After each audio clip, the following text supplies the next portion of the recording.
Thank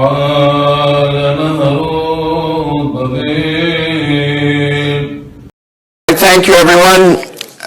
We will now begin with the Star-Spangled Banner, which will be sung by Rabbi Brian Shamash. Please rise. Feel free to join your voices with us with love for our wonderful country.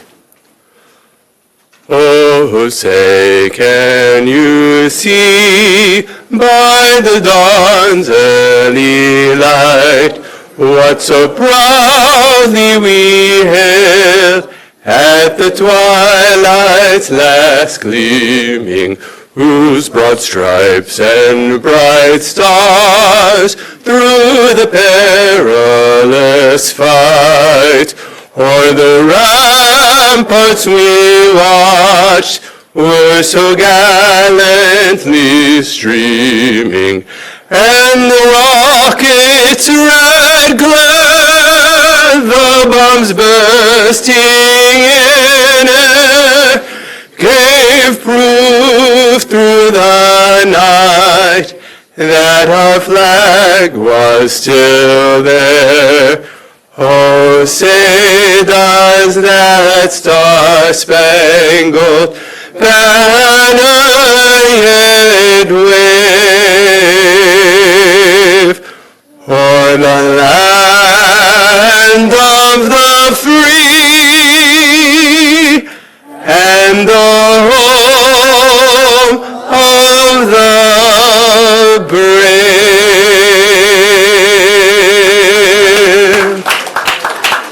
Thank you. And we'll express our love for Israel at the end of the program with Hatikvah. Thank you, Rabbi Brian Shamash. My name is Ephraim Katzir, and I'm the Director of Sephardic Heritage International, or SHIN DC. Thank you for joining the Iraqi Jewish community, the diplomatic community, and members of Congress, as well as the wider Sephardic Heritage International community, for SHIN DC's first Congressional Farhud Remembrance. Today we commemorate the victims of the Farhud, an outbreak of anti-Semitic mob violence against Baghdad Jewry that erupted on June 1st, 1941, during the Shavuot Jewish holiday, which we observed just this week. And we hold this program in special memory of Shlomo Mantzur. Shlomo Mantzur escaped the 1941 pogrom in Iraq, but perished in the October 7th, 2023 Hamas pogrom. We have a hybrid audience today, so we are not only in person on the Hill, but also connecting with participants all over the U.S. and around the world. This commemoration, which we intend to be an annual event, serves to reinforce our memory of the Farhud and its lamented victims, as well as to acknowledge over 2,600 years of Iraqi Jewish life. It also provides an opportunity to stand against anti-Semitism and terror. Special gratitude goes to our community partners, Adas Israel Congregation, and the Hostage and Missing Families Forum. We now invite Maurice Shochet to share his remarks. Maurice Shochet, who is a SHIN DC board member and represents the World Organization of Jews from Iraq, was an advisor on the project to preserve what became known as the Iraqi Jewish Archive, a cache of Iraqi Jewish documents and books rescued in 2003 from the flooded basement of the Ba'ath Intelligence headquarters in Baghdad. His mother's family survived the Farhud with the help of Muslim neighbors. Maurice.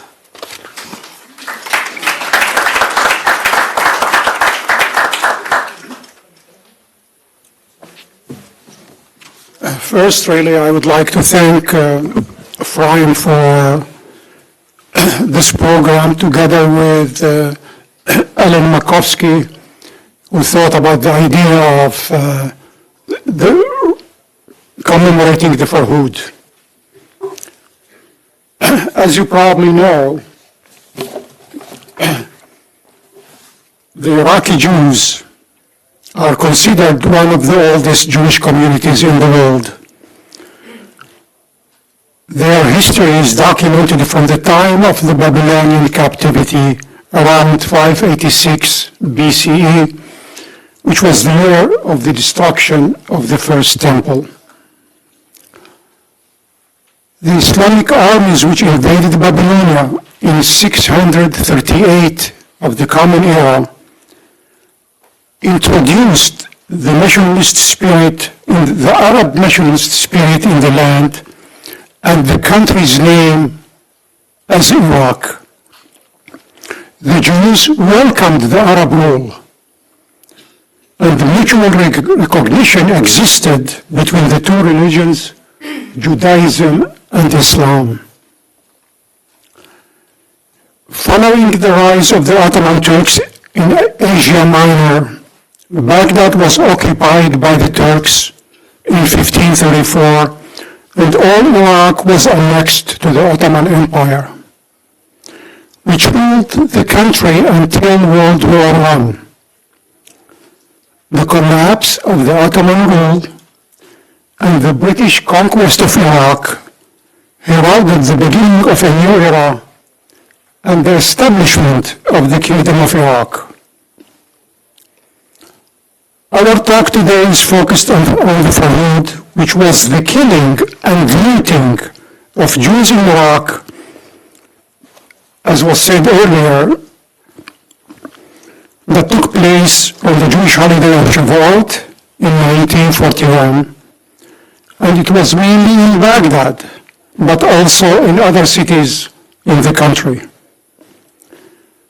The seeds of hatred against the Jews were planted in the 30s of the 20th century, when the people of the Mufti of Jerusalem, Hajj Amin Husseini, shown in the picture, and Hitler emissaries in Baghdad, among them the German envoy Dr. Fritz Grobba, were spreading chauvinism linked to anti-Semitism. These steps inflamed militaristic sentiments among leaders and army commanders in Iraq. On April 1st, 1941, a military coup was carried out by 4 military officers nicknamed the Golden Square. They brought the pro-Nazi leader Rashid al-Gaylani into power. While the Regent Abdullah and the ex-premier Nouri Said and other supporters of the Allies escaped from Baghdad. At the beginning of May that year, the pro-Nazi regime declared war on Britain, which lasted until its overthrow at the end of that month. During that period, many Jews were killed and wounded as a result of provocations and incitements. The most serious incident during that month occurred in the northern village of Sandur, when 10 Jews were killed by a mob. This eruption of hostility against the Jews happened despite the fact, and this is very important, that the Rashid Ali revolt had been suppressed, and the regent had in the meantime returned with the British forces in Iraq to Baghdad. Following the failure of their coup, Prime Minister al-Gaylani, the Mufti of Jerusalem, and other leaders of the uprising fled across the Iranian border. Yunus al-Sab'awi, who declared himself military governor of Iraq, invited the head of the Jewish community, giving him assurances about the safety of the Jews. He ordered all Jewish residents to remain at home for a period of 3 days. But during the curfew, al-Sab'awi was overthrown, and Radio Baghdad announced that the restrictions were lifted and normal life could be resumed. On the eve of Jewish holiday of Shavuot, a tense calm reigned in Baghdad. Jews filled the synagogues, where they were warned not to congregate in the streets, lest expression of joy over the suppression of pro-Nazi coup cause reactions among some of the Arab population. According to numerous testimonies, on the first day of the holiday, June 1st, 1941, citizens came out to greet the Regent Abdullah, who was returning from exile. In a scuffle which broke out between Jews and Muslim mobs, 17 Jews were injured. 2 of them died later. At that time, the British Army, which had put down the pro-Nazi revolt, was encamped behind a bridge, but didn't interfere in the scuffle. As Jews left their houses in the afternoon to visit relatives, they were attacked by members of youth squads, soldiers from defeated army units, and hot-headed students. In certain areas, Jewish passengers were pulled out of public buses and slain. As the news of the incidents spread, Jews fled to their homes. Those who did not flee in time were murdered. When no more Jews were found in the streets, the rioters began attacking homes. By 7 o'clock that night, the riots had spread all over Baghdad. Among the rioters were policemen.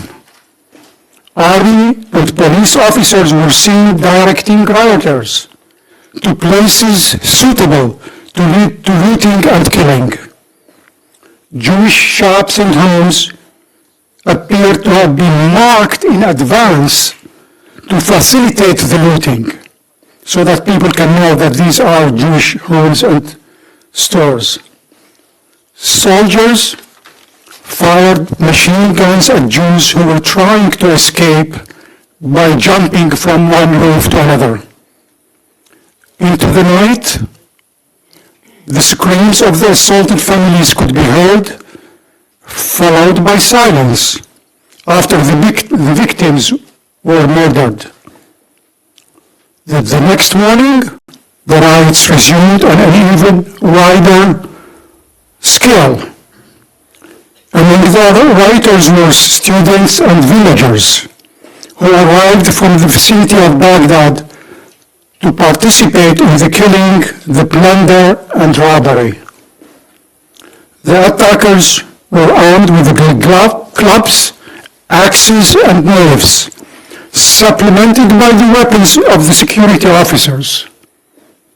Stories were told of rape, mutilation, and massacres of women and children. Old men were slaughtered as they were praying. Many synagogues were desecrated. Fires were raging throughout the night. The rioters consisted of 2 groups. The first were young, educated Arabs incited by foreign elements, such as Palestinians, Syrians, and Nazis, whose objective was none other than murder. The second group, which formed the majority, consisted of ignorant mob that joined the orgy for no other purpose than to rob and loot.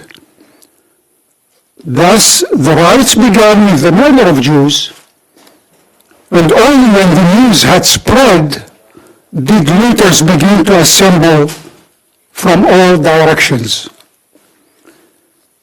It should be noted that there were Muslims who protected their Jewish acquaintances and even risked their lives in doing so. My mother's family was one of those who were protected, how when they had the home of my grandparents, my mother was still single, living with the family. They had the home marked ahead of time as Jewish home for an attack, preparing the writers for an attack. So my grandmother asked a neighbor, Muslim neighbor, if he agrees that they move to his house. He refused, whatever reasons he had, if he was afraid or whatever reasons. She then asked another neighbor. That neighbor was very welcoming. He said, absolutely. He told my mother, you and the whole family that they have 9, 10 children can come to us. I will give you the house. He did. Then the rioters came to attack the original house of my grandparents. People in the street told them, this family moved to that house. So they came to attack the house where my family was given protection. But the owner of the house, not only he gave his place, he prepared security personnel. So when the attackers came, the security people started to shoot in the air to scare the attackers. And that's how my mother's family survived. Of course, they stayed there for 36 hours or so. And that Muslim neighbor became so close to the family, even after his death, the children with my uncles and so on, until our whole family left Iraq. At noon of the second day of the Jewish holiday of Shavuot, the radio announced that the army had entered Baghdad with orders to shoot rioters. Mostly Kurdish soldiers who had pledged allegiance to the regent marched into the city. Shots were heard and rioters were removed from the streets. There were reports of scores of deaths among them. The question has been asked why the British forces and the regent's supporters did not act to prevent the killings when they were capable of doing so. It is generally believed that the regents and the British forces could have prevented the calamity, but instead chose to remain on the sidelines. The apparent reason was that they wanted the masses to find an outlet for their anger, so that they would be in a better position to control the situation. The Iraqi security forces, on the other hand, wanted to gain a victory without outside help.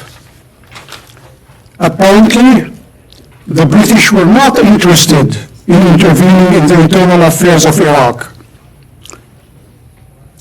The known facts and testimonies prove that following the British mandatory rule on Iraq, the British commitment to protect the country's minorities was meaningless. That was reflected also in 1933 when there was a massacre by the local people against the Assyrians. There are different reports about the number of those killed. Some of them says 3,000, the Assyrians says no, 6,000, but they didn't get support from the British. The next day, the Jewish residents of Baghdad left their homes in search of relatives while victims were still being removed. The mayor apologized to a delegation of the Jewish community. Nobody knows exactly the number of casualties. The most common reports mention the number of dead during the 2 days of the Jewish holiday as at least 179. They were buried in mass grave. I don't know the reason for that. My guess is probably the government requested from the community that nobody knows. This grave was eliminated in 1962 when the Iraqi regime at the time wanted to build a tower that was never built eventually. This is another side of the mass grave. The number of wounded between 850 and 2118. Children were orphaned. The government of Jamil al-Madfa'i, which had been formed following the pogrom, expressed its regret, but otherwise failed to act firmly against the perpetrators. Nevertheless, it took certain measures to reassure the wounded Jewish community. Minister Yunus Sab'awi, who had masterminded the carnage and headed the bands of attackers, was sentenced to death and hanged in public. 2 more organizers of the riots were hanged with him. And the 4 Golden Square officers that I mentioned earlier, who had carried out the coup d'etat that brought Rashid Ali to power, were also executed in a military camp. But the Palestinian Mufti Haj Amin al-Husseini and ex-Premier Rashid Ali al-Gailani that we saw them before, who both fled the country, were tried in absentia and sentenced to death. That never happened. Several ministers received prison terms. 6 of the participants in the mass murder were later executed. It took some time for life to return to normal. It should be noted that when Rashid Ali al-Gailani fled to Berlin, he was welcomed by German leader Adolf Hitler. And it's important to mention also the early base for Nazi Middle East intelligence operation during World War II. This is important. In a study published in 1958 by Iraqi historian Abdul Razzaq al-Hassani, 6 factors were cited contributing to the violent attacks on the Jews of Iraq in 1941. First, acts of incitement by the anti-Semitic German envoy in Baghdad, Dr. Fritz Goba. Second, the activities of the Mufti of Jerusalem, Haj Amin al-Husseini, and his retinue. The Mufti exploited nationalistic and Islamic sentiments among the Arab population and succeeded in influencing religious, educational, and military leaders. Third, incitements by Syrian and Palestinian teachers. Fourth, propaganda broadcasts in Arabic from Berlin titled in Arabic, "Here is Berlin, the Arab neighborhood." And you can see the period between 1931 to 1941. It was headed by Yunus Bahri, who was from Iraq, which served the coup of the pro-Nazi Prime Minister al-Gailani. 5, false reports spread by the Iraqi radio about anti-Arab activities by Jews in Palestine, part of a propaganda campaign against the Jews. 6, Several youth brigades, such as Al-Fitula, means boyhood, and Kataib Shabab means youth brigades, which were taught Nazi philosophy by their instructors. Finally, we should note, as you know, that one of the people who was a native of Baghdad and survived the Farhud pogrom in 1941 moved to Israel at the age of 13. His name was Shlomo Mantzur, and he was among the founders of Kissufim, a kibbutz located in the southern district of Israel, adjacent to the Gaza Strip. During the October 7, 2023, Hamas-led attack on Israel, Hamas militants from the Gaza Strip targeted Kissufim, brutally murdered Mantzur that day and took his body captive to Gaza. He was 85 when he was killed and was the oldest hostage in Gaza. His body was held for nearly 16 months before finally being returned to Israel in late February 2025 as part of a hostage prisoner swap.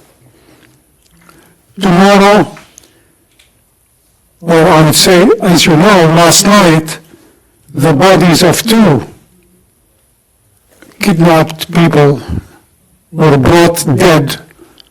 They were Americans as well. So tomorrow will mark 609 days since Hamas broke a ceasefire, invaded Israeli communities with thousands of bloodthirsty terrorists, and massacred 1,200 people. There are still 56 innocent people held in Hamas captivity, including 2 Americans. It's up to us to be their voice while they can't speak for themselves.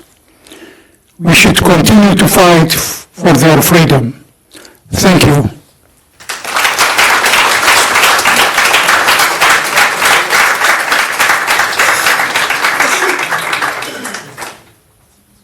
Thank you, Maurice. Thank you for sharing that poignant history with us. Rabbi Brian Shamash, who is of Iraqi Jewish heritage, will now lead memorial prayers.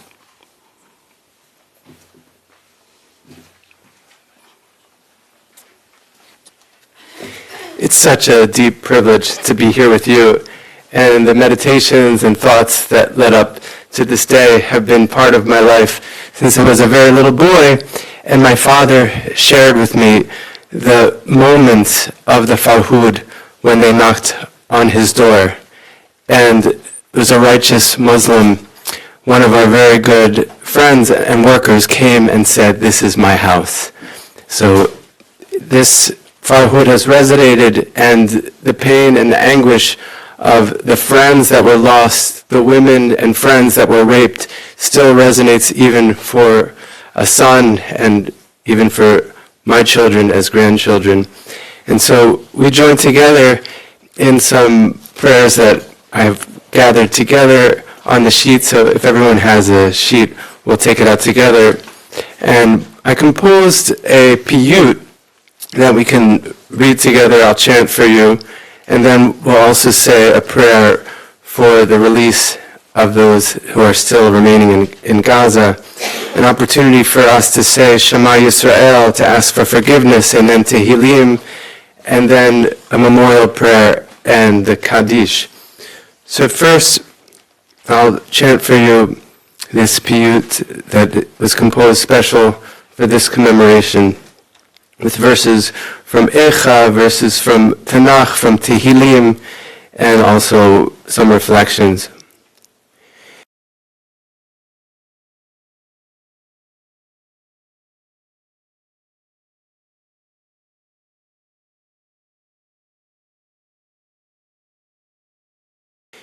Echa yesheva vadar ha'ir rabat yam mechutza shivcha chmayim damam shel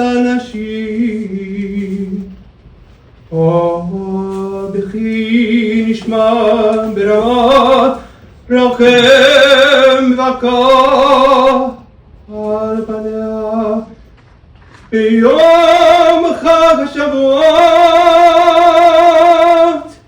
שנת תרס"א לספריה בבבל העתיקה בבגדד פרעה רואים ביד החזקה. The Jewish people were slaughtered and their women and children were shamefully disgraced. הנערות בבל שם ישבנו גם בכינו וזוכרנו את ציון. אדוני שפתי תפתח ופי יגיד תהילתך. My God, why have you forsaken me? Far from my deliverance are my words of anger. אל תסתר פניך ממני ביום צלי. הטה אלי אוזנך ביום אקרא מהר ענני. Remember what has befallen us. Look and see our disgrace. For Adonai will not forsake his people, nor will he abandon his heritage. עוד אבנך ונבנה בתולת ישראל. אם אשכחך ירושלים תשכח ימיני. זכר צדיקים לברכה. יהיו לרצון אמרי פי והגיון ליבי לפניך. אדוני צורי וגואלי.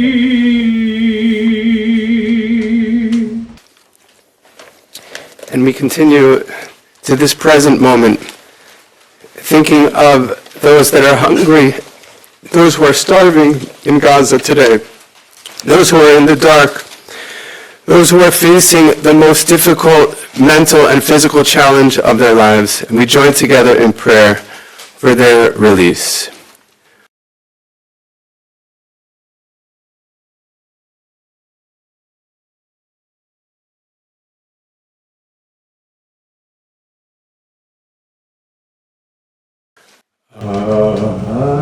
אחינו כל בית ישראל, אחינו כל בית ישראל, הנתונים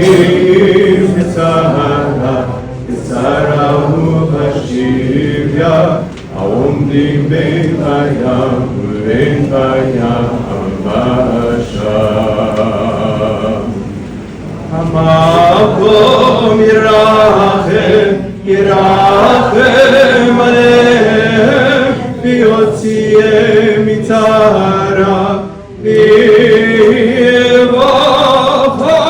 ומאפל על אורה ומשיבו ניגונה השם מגלה ובזמן קריב. המקום ירחם עליהם ויוציאם מצרה לרווחה ומאפל על אורה ומשיבו ניגונה השם מגלה ובזמן קריב. Now on the next page, each of these verses will say twice. So I'll recite an improvisation, but then I ask you to respond with the fullest voices, with a full heart, recognizing the oneness of our universe, the oneness of all people, recognizing the forgiveness that every Jew is trying to achieve on an individual basis every day, and the forgiveness that we are trying to achieve collectively, and also the blessing of our tradition, our Talmud Torah, our ability to argue in the most vociferous ways, and then give a big hug to our Chavruta.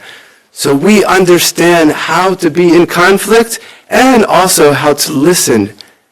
So let's take that moment to listen, to hear our voices in response to Shema Yisrael and our oneness.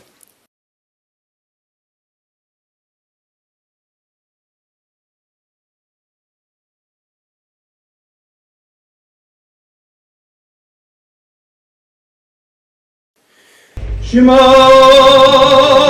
Yisrael, Adonai Eloheinu, Adonai Echad. Shema Yisrael, Adonai Eloheinu, Adonai Echad. Baruch Shem Kivod Malchuto Le'olam Va'ed.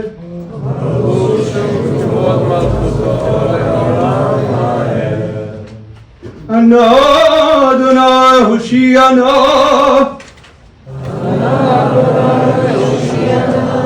Adonai Hoshiana, Adonai Hatzlichana, Adonai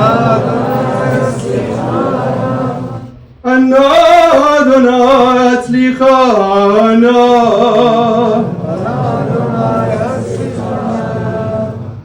Adonai Melech, Adonai Malach, Adonai Imloch, Le'olam Wa'ed. Adonai Melech, Adonai Malach, Adonai Imloch, Le'olam Wa'ed. Adonai Elohim, Adonai Elohim, Adonai Elohim, Adonai Elohim. Let's read together Esa Einayim.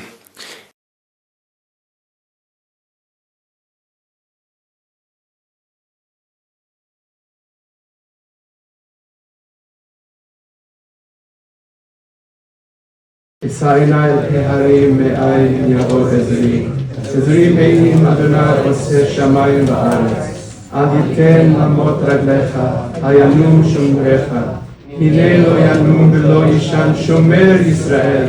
Adonai shomrecha, Adonai tzilcha ayad yeminecha. Yomam hashemesh lo yakecha, v'yareach balayla. Adonai yishmorcha mikol ra.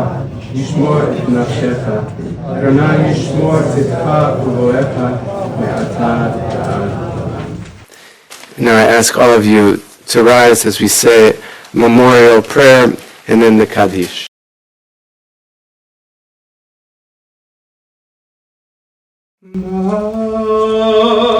רבתך אשר צפנת דרך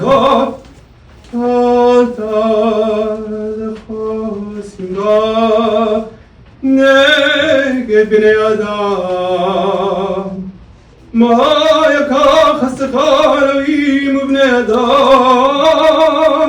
ובני אדם בצר כנפיך יחס היו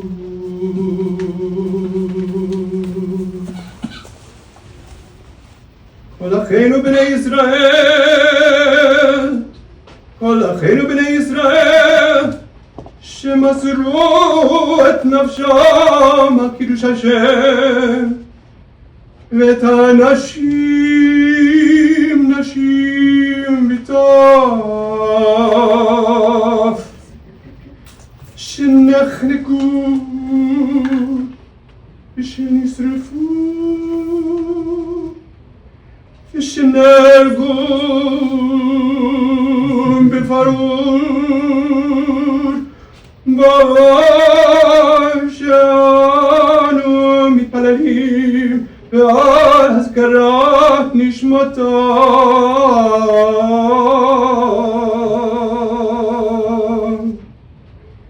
בגן עדן מנוחתם אנא בעל הרחמים הסתירם בסתר כנפיך לעולמים וצרור בצור החיים את נשמותיהם אדוני ונחלתם מי אנוכו ושלום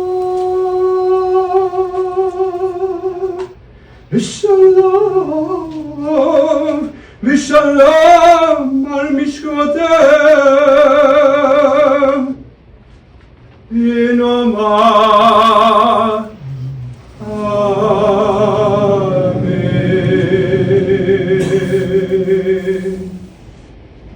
May God remember the souls of the martyrs of our people who gave their lives for the sanctification of God's name, the men and the women and the children who were slaughtered in the Farhud.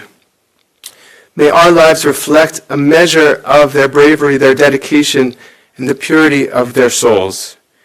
May their souls be bound up in the bond of life, and may they rest in peace. And we say, Amen. And now we join in the Mourner's Kaddish.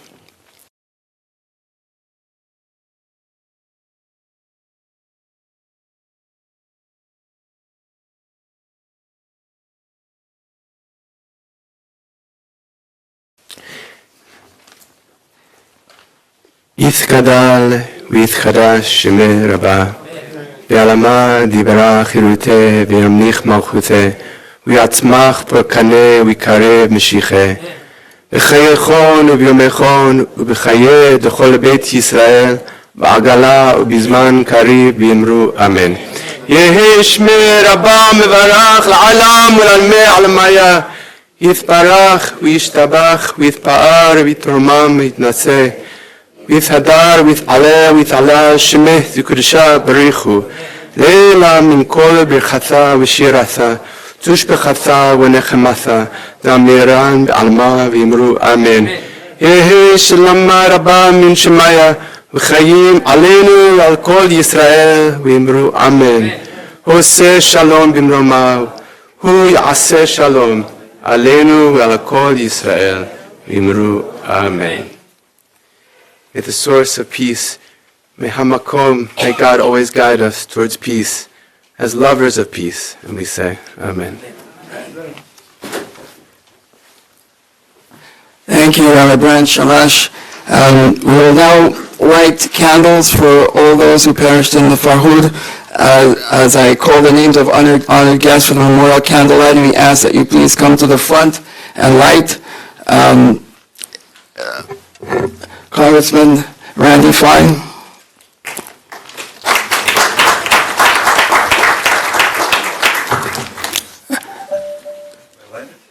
Yeah. Maurice Chochet. Rabbi Stuart Weinblatt and Simcha Weinblatt was born in Baghdad. Ilan Carr. Daria Meltzer, Rita Shuker, also Richard Fulton. We also thank for having the idea to do this Farhud Remembrance. Thank you, Richard, and also his wife, Orit Fulton.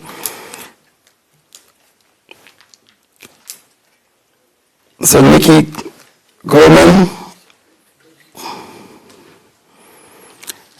Shlomo Yahana. And for the sake of time, we ask all the Iraqi Jews present and their families to please stand while we light.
I light the candle for my father, Fuad Gigi, my mother, Rina Gigi, who were born in Basra and came to the country, came to Israel and then to the United States, in honor of my other side of the family, the Suleimans.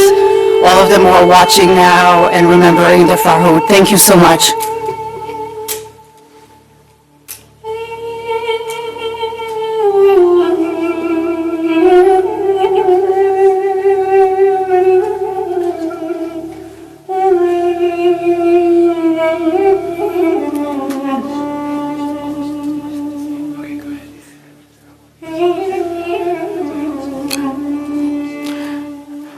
Thank you. We now welcome Congressman Randy Fine to the podium to share his remarks.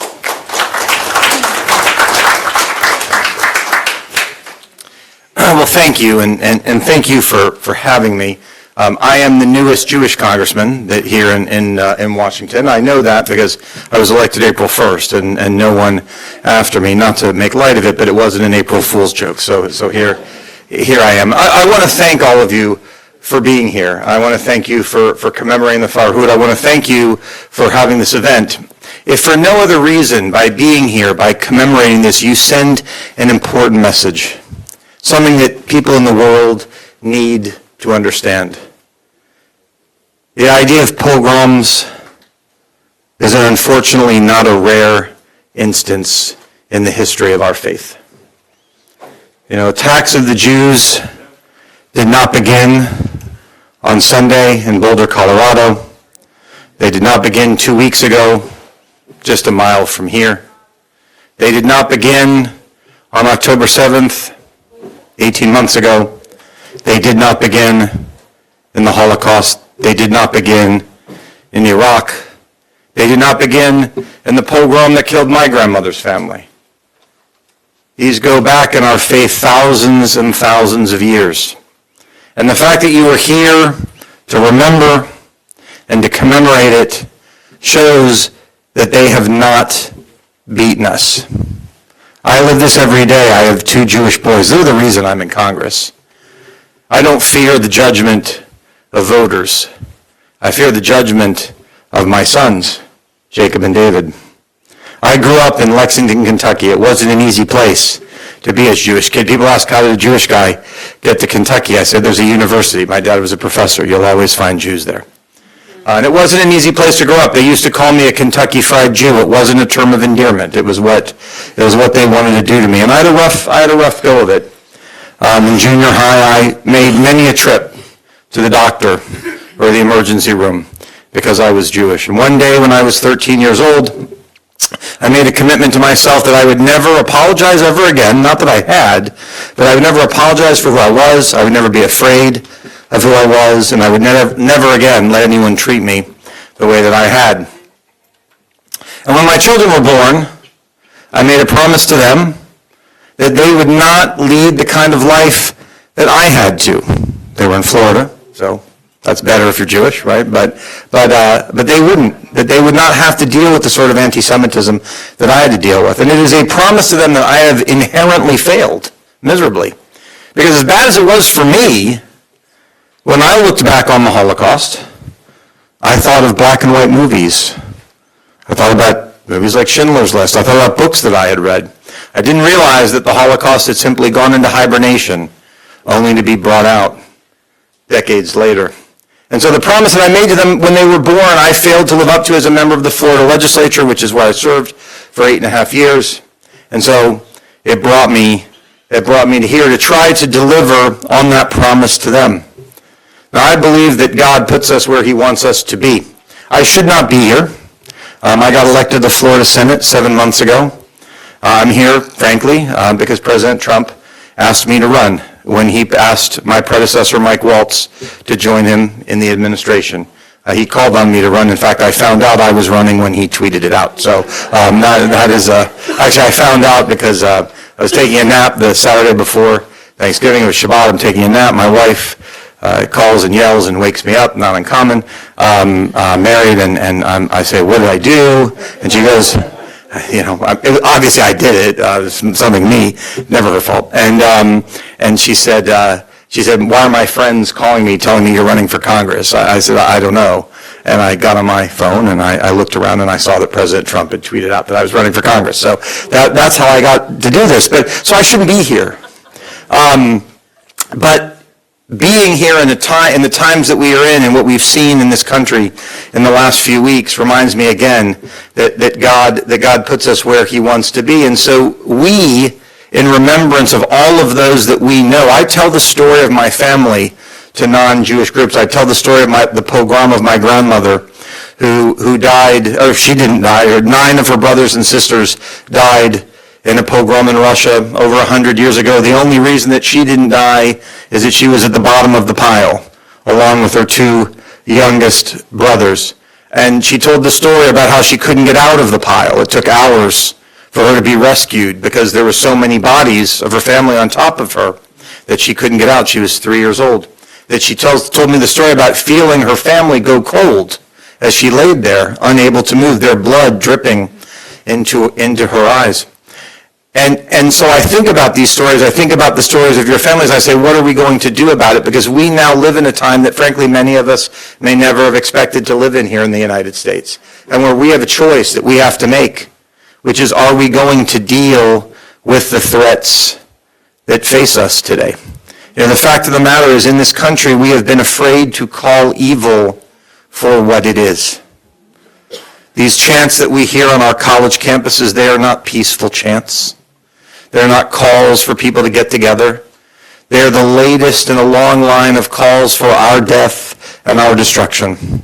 Because make no mistake, the things that we see in Israel, they just want to go there first. I tell people all the time, the only difference between Israel and America for these folks is Israel's little and Israel is close. That's it. And I think of the exhibit at Yad Vashem. Many of you have been there. The exhibit where you see the plans of the Nazis. That what makes the Holocaust unique in our history is it's the only time, the idea of killing a group of people that you don't like is unfortunately not unique. Happens all the time, unfortunately. But what people typically say is, I don't like this group of people where I live, and I'm going to try to kill them all, and then I'm done. The idea of saying, I'm going to try to go around the world and find everyone that I don't like, even if they don't live here.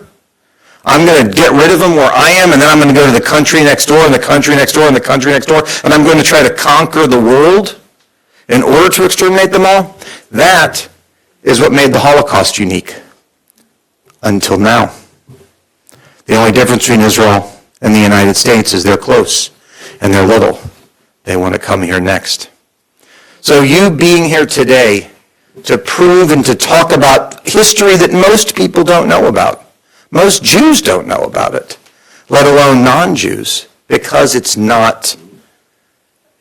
is so common in our history to have had these sort of things. So you being here, giving your testimony, talking about what happened, reminding people that we have dealt with in time immemorial, gives me the strength to do what I know that I have to do, to be a fighter for our people.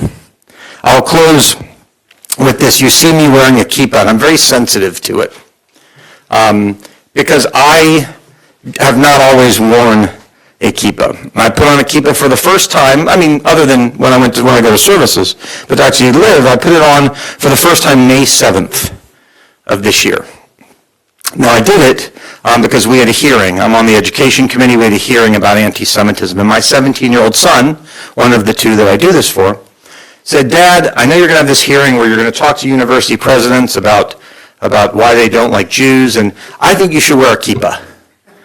I said, why? He goes, because I got a lot of friends at college today that don't feel safe wearing theirs. So why don't you do it and make them uncomfortable? So I did. This is actually my 13-year-old son's bar mitzvah kippah. You can see his theme was Israel.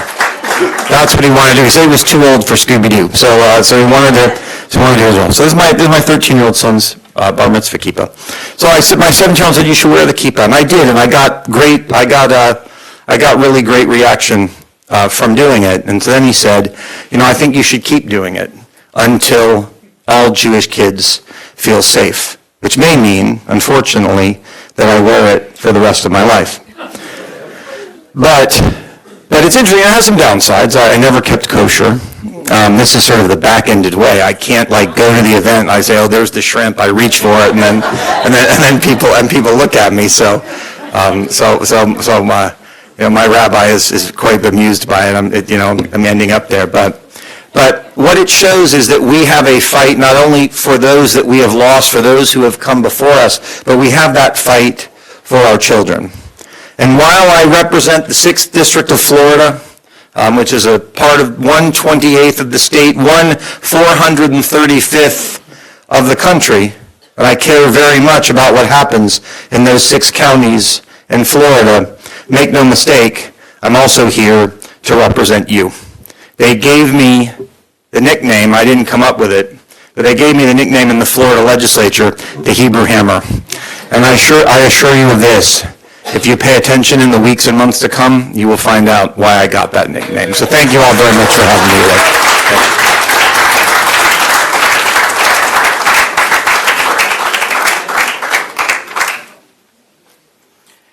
Thank you, Congressman Randy Fine.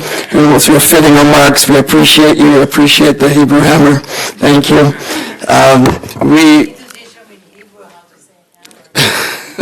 Maccabee. Patish. All right. So thank you. We appreciate you. And we now welcome Ilan Carr to share his remarks. Ilan is the CEO of the Israeli-American Council and former U.S. envoy to monitor and combat anti-Semitism. He's also of Iraqi Jewish heritage. Ephraim and Maurice and everyone who organized this, my goodness, thank you so much. Ladies and gentlemen, how lucky are we to have a United States congressman who says, I'm putting on a kippah so that everyone knows how proud I am and that I'm fighting for our Jewish people. How lucky are we? It's just amazing. And mazal tov. Before I talk about why we're here today, I want to point out that I have, among the many heroines in my life, there are 2 I want to talk about. When Iraq was liberated by the United States from the barbaric Ba'athist savagery of Saddam Hussein, 2 Iraqi Jewish women, unprotected, unlike us, we were in gun trucks and uniforms and M16s, came to Iraq to help with Iraqi reconstruction. Iraqi Jews came unprotected to work with Iraqis to help Iraq build a better country. Both of those women are here today, Carol Basri and Huda Rafael. I want to thank them for amazing dedication to a better future for all of us. I'm very proud to be here as the son of a community that is not only the oldest diaspora Jewish community, as Maurice correctly said, but a community remarkable in its influence and in its success. A community that produced really the first expression of yearning for Zion in the diaspora. I mean, if Zionism was born in Parashat Lech Lecha, when God says to Abraham, go forth to a land that I will show you, the first expression of the yearning to return to Zion was not in 1948, it was not in 1800 with the first Zionist Congress, it wasn't after the Roman dispersion, it was 2,500 years ago. In the words that we just read, Al Naharot Bavel Sham Yeshavnu Vebachinu B'Sachrenu Et Zion, if I forget thee, O Jerusalem, may my right hand wither. It is a community that wrote the Talmud. It is a community that established the first yeshivot in history at Nahardea and Sura and Pumbedita.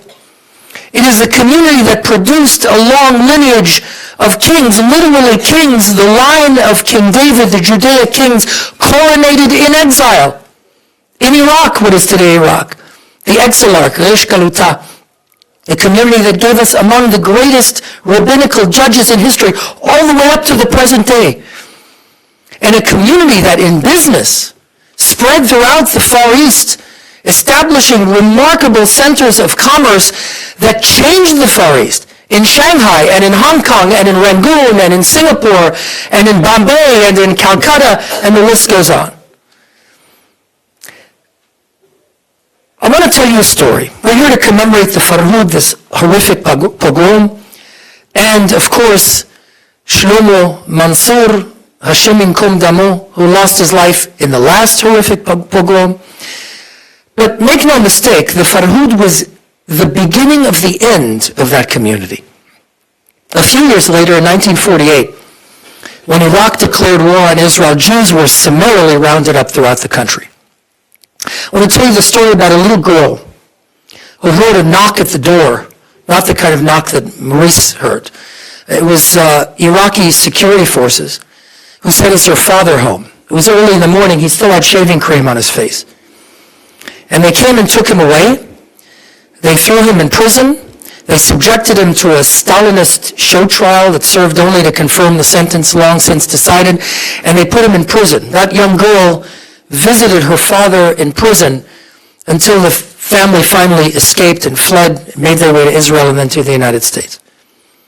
That young girl is my mother, and that man who was in prison is my grandfather, a prisoner of Zion who sat in prison in Iraq for 5 years for no reason other than his being Jewish. Your uncle too. This is a common story.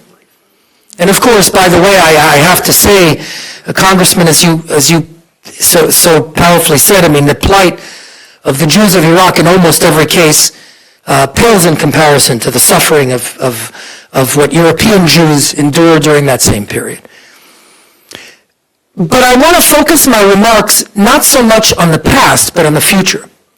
Because in the story of the Farhud and in the story of Iraqi Jewry, we, I think, have a roadmap and a powerful choice for what the future of the Middle East will be like and what the future of the Jewish people will be in that story. You see, throughout the course of those millennia, Iraqi Jews, during much of that history, had it pretty good. Even into the 20th century. Remarkable prosperity, yes, dhimmi status and dhimmi taxes, but remarkable prosperity and influence. That was the case in Iraq, it was the case in the Levant, it was the case in North Africa, of course, the golden age of Spain. But then there's the other story. The pogroms and the blood libels and the slaughter and the imprisonment. And so now, as we sit here to commemorate those very, very bad years, there is one question that all of us have to ask. Which path will the Middle East take? What choice will the Arab world make? Will it be the choice of the Palestinian Nazis who imported vicious racial supremacism into the Arab world? Will it be the choice of the Damascus blood libel and so many other pogroms throughout history? Or will it be the Philo-Semitism that we saw exhibited throughout much of that history? A Philo-Semitism, by the way, I would argue, that made the Muslim empire a source of remarkable tolerance and advancement in medicine and in the arts and in the sciences. The Arab world today, of course, sits in many cases in abject poverty and in a state of disaster. Having served for a year in Iraq, I can tell you the Arabs themselves know how fraught and how catastrophic their present is. And yet, we are now at a point of remarkable opportunity. I would say unprecedented change. Thanks to President Trump and Prime Minister Netanyahu, and yes, leaders in the Arab world, we have the Abraham Accords. When I was U.S. Special Envoy, I traveled to the Gulf. I can tell you the Abraham Accords aren't simply a piece of paper. I stood at the foot of the world's tallest building, the Burj Khalifa, during Hanukkah, where a huge Chanukiah, of course, thanks to Chabad, lit the plaza. But not only thanks to Chabad, there were enormous crowds of people, including many, many Israelis who had come to celebrate Hanukkah. Could you imagine? Come to celebrate Hanukkah in the Arab Gulf? And they were singing songs of Hanukkah, and not only songs of Hanukkah, one of the songs is the one I just quoted, Im eshkechech Yerushalayim tishkach yamini. If I forget thee, O Jerusalem, may my right hand wither. And with tears in my eyes, I looked around at this vista and I saw crowds of Arabs Yes, some in suits, and yes, some in jeans, but some in jalabiyas, clapping and exulting in this open display of Judaism and Jewish pride at the foot of the world's tallest building, an icon of Arab achievement. If we stick together, if we make the right decisions today, if we stand unequivocally and uncompromisingly with the state of Israel and its just project to be strong and powerful and safe and successful in the face of its genocidal enemies, and if we contain the vicious evil of the Islamic Republic of Iran and support our friends in the Arab world, the future that we can make together is a future whose blessings we can't even begin to imagine. Could you imagine an Arab world that embraces philo-Semitism, not anti-Semitism? Can you imagine the business and the prosperity in the Middle East that would elevate and raise all of the region's children? When we come here together, here in this great building, in the world's greatest, most powerful parliament, to commemorate the Farhud, it is not only to history that we are paying service. We are making a demand. Today we are making a demand, and we say enough is enough. Enough with the pogroms and the Jew hatred and the barbarity, the medieval savagery, enough. Today we make the demand that we want to build that better future, the Abrahamic Accords future, so that we can truly make tikkun olam b'malchut Shaddai, perfecting the world under the sovereignty of the Almighty. And wouldn't that be a great gift to our children? Thank you so very much.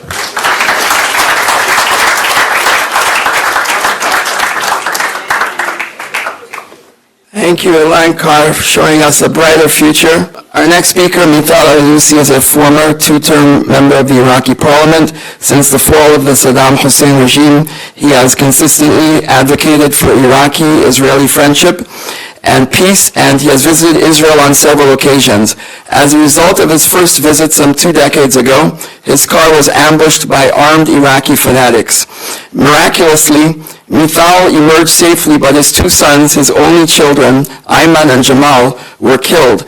Nevertheless, Mital continued his forthright advocacy for peace with Israel, a view he frequently airs on Iraqi media to this day. He has also been forthright in calling for Iraq to connect to Iraqi Jewish communities around the globe and to connect to the Jewish dimension of Iraq's past. We have the privilege to play for you now Mital Al-Lusi's remarks on this day memorializing the Farhud. The best greetings from Iraq, Erbil. Ladies and gentlemen, it is always very unique for us Iraqi to talk about the Iraqi Jewish history. They were very active and very important. They did build the Iraqi society, the modern society. They were very active in business, in health sector, in education, in art, and we are so proud of them. Till now, we talk very positive about the first Iraqi finance minister. Till now, even those Islamists who they have the government today, they say he was the best Iraqi finance minister. So the Iraqi Jewish till 1941, they were in very, very active role in Iraq. In those years, in the 40, before the 40, there is a gentleman, his name is Amin al-Husseini. He is the Mufti from Al-Qudus. He ran away from his home because he believed in Hitler, he believed in what Hitler has done by Second War against the Jewish in general and the Holocaust. He ran away also from Lebanon, from Syria, and then he came to Iraq with his people. Then he started in Baghdad to have some political dialogue. he was so close to Mr. Rashid Ali Gailani, the Iraqi Prime Minister that days. He became his position, the third position as an Iraqi Prime Minister. He was close to him and started to influence Rashid Ali Gailani and some Iraqis to win them for Hitler. The British, they watch and attack Rashid Ali Gailani government. They clean the government, Rashid Ali Gailani, the Prime Minister, and Mr. Amin al-Husseini and his fellows. They ran away. They went to Berlin, to Hitler, to Germany. So in that day, June 1st or 2nd, we have a real government vacuum because of there is no government because of what we call it the British-Iraqi war, and the new government doesn't take place because of Amin al-Husseini, the Mufti from Jerusalem, because of his people, because of those who they did believe in Hitler. They did push the some Iraqis, some criminal, some, I don't know, maybe just they used them really to attack the Iraqi Jewish in Baghdad, with the idea that the Jewish in general, they are supporting the British in the Second War. And that's why they have been attacked, because the British also, they did attack Rashid Ali Gailani. Ladies and gentlemen, it is a very black day in the Iraqi history. We call it Al-Farhud. More than 180 Iraqi civilists, Iraqi Jewish human beings, they have been killed. About 1,000 Jewish civilists, they have been wounded. Many thousands people, houses, business, they have been attacked. Some destroyed, they stole it, and etc. This is a very black day in the Iraqi history. No one in Iraq is proud of it, unless some new Islamist, Pan-Arab, Nazi, yeah, maybe. Even those, they are not ready to talk about it. We did lose the Iraqi Jewish, we did lose the beautiful history, and we still, with the hope that one day we will have a peaceful talk between Iraq and Israel.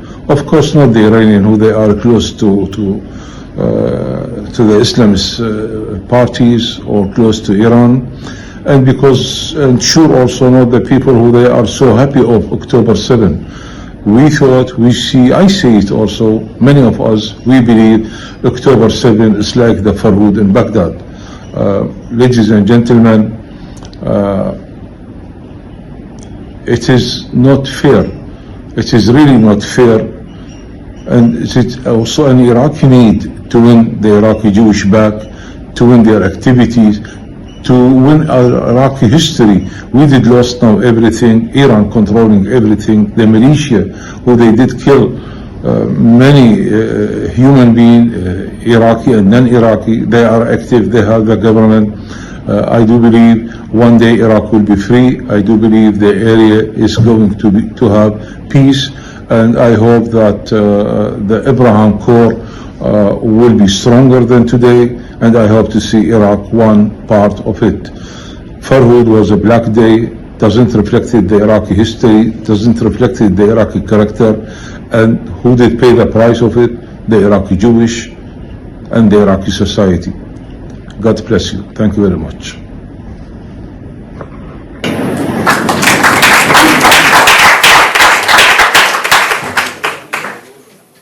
We'll now share with you remarks from Dalia Bogana, the cousin of Shlomo Mantzur of blessed memory, who survived the Farhud in 1941, only to perish on October 7th in the Jewish state. My name is Dalia Bogana. I'm Shlomo Mantzur's cousin.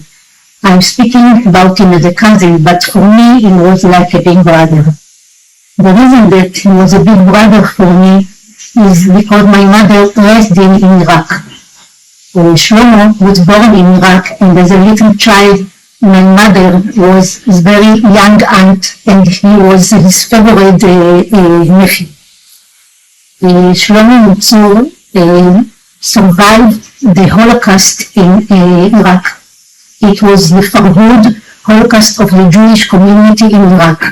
It was a period of terror, fear, and violence. Many people were killed, women were raped, children were killed, and it was very terror period for the Jewish people of Iraq. Shlomo survived this period, but unfortunately didn't survive the second Holocaust in Israel on October 7th. It was the second Holocaust that we faced here, and unfortunately didn't survive. It was a terror attack. They kidnapped Hamas terrorists, kidnapped him from his house. And since then, there is a big gap in our life, in the family life, and we couldn't overcome it. Shlomo was a very good person, a man that has a big heart, a gold heart. He reached his hand for everybody who needed help. He was a good husband for his wife, and a good father and a good grandfather. Since then, we try to remember him in every occasion, but I would like to thank you on behalf of Mantzur family and on behalf of all the family of the hostages that became suddenly one big family and we share the same destiny.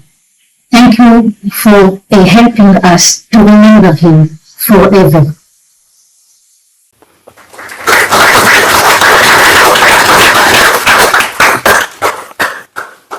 So this concludes today's program. Thank you for joining us on the occasion of the 84th anniversary of the murder of many Jews in Iraq on June 1st through 2nd, 1941. It is important to remember those who were massacred at the time and how one of them who survived the manslaughter ended up being killed by Hamas on October 7th. Furthermore, Hamas's brutal attack on Jewish communities in southern Israel on October 7th, 2023 reminds us of the violence against the Baghdad Jewish community in 1941. It's also very timely to stand against anti-Semitism and terror as we have today. The story of Maurice Shochet's mother being saved by Iraqi Muslims and the support of leaders like Mital al-Alusi demonstrate that this does not have to be about one people against another, but it's about human beings coming together with goodwill to stand against all kinds of hate, including anti-Semitism, and standing against terror so that these scourges have no place in our society.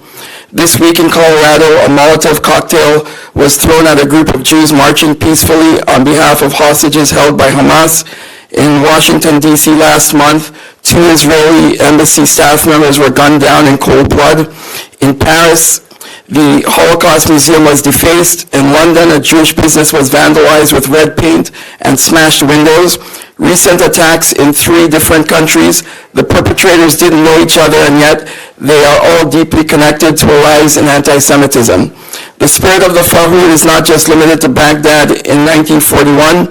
It's alive today, and this is why it's so important to do this commemoration and why it's so important to work together across peoples and across the political aisle to stand against the scourge of baseless hatred. Sephardic Heritage International, or SHIN DC, is a pluralistic nonprofit organization that builds intercultural bridges and understanding while raising awareness of Sephardic and other underrepresented Jewish heritages. Through a focus on celebrating Sephardic and other underrepresented Jewish heritages and their potential for cross-cultural bridge building, SHIN DC engages in cultural diplomacy by bringing together diverse communities and working closely with the diplomatic community and the U.S. Congress. Thank you all for joining us this evening. We invite you to keep connecting with us. And I would like to thank the following participants for their support: Sarah Bloomberg, Sarit Brosh, Jerome Dances, Ori Etzion, Dimitri Feinberg, Eva Fontheim, Rami Loya, Suzanne Mayer, Suzanne Newberg, Lane Shankridge, Rita Shuker, Shlomo Yahana, and Debbie Hennessy in honor of her dad, Albert Shackridge, and entire Iraqi Jewish family members. Also Hannah Cohen, New York, Zahava Machlab, Eli Uriel, Diane Zilka, in blessed memory of her father, Samuel Sassoon Harun Zilka, his parents, Harun Zilka and Tobwa Zilka, her beautiful aunts, Madeline, Violet, Mary, and Clarice, and her lovely uncle, Nadim. Also, Amnon Kashi, Los Angeles, Mitchell Mu'alam, Tucson, Arizona, Irv Mu'alam, Bayside, New York, Doris Hamburg, Jamie Frank, Andrew Ackerman, and Victoria Farhan in memory of Juliet Farhan. Thank you. Please rise for Hatikvah. While we experienced tremendous loss, we also received Medinat Yisrael following the Farhud. And so, with our voices resounding with thankfulness for this wonderful country of the United States of America and the connection that we have to Israel, sing with all of your voices that the hope can continue to bring us forward for a world full of love. Kol od balev av penima nefesh Yehudi homiah ulfate mizrach kadima ayin letzion tzofiyah Olov tikvatenu, hatikva bat shnot alpayim, liotam chofshi be'artzenu, Eretz Zion v'Yerushalayim. Liotam chofshi be'artzenu Eretz Zion v'Yerushalayim.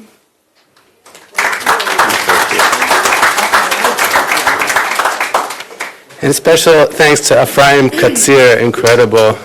Thank you.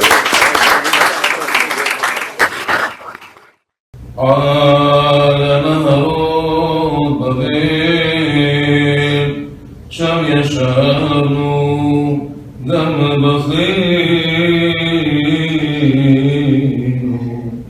بزخرين اتيون على عربين بتقات تلين